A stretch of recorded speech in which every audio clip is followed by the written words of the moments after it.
Kapatid Angelo Eranio V. Manalo, mula po dito sa distrito ng Leyte, kami po ay buong pusong nagpapasalamat ng marami sa paglulunsad po ninyo ng mga aktibidad sa mga kapisanang pansambahayan.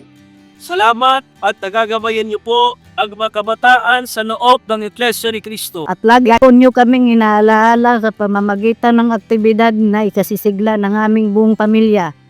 Sa pagsapit po ng kaarawan ng inyong pagsilang, kayo po naman ang aming inaalaala. Kaisa po kami ng napakaraming mga kapatid na nakikipagkaisa at nakikipaggalak sa pagdiriwang po ng inyong kaarawan. Dalangin po naming pagkalooban po kayo ng mabuting kalusugan at kalakasan upang mamalaging malakas na katulong ng ating tagapamahalang pangkalahatan sa pangangalaga at pagsilop alang-alang po sa kapakanan ng Iglesia ni Cristo. Mula po sa aming mga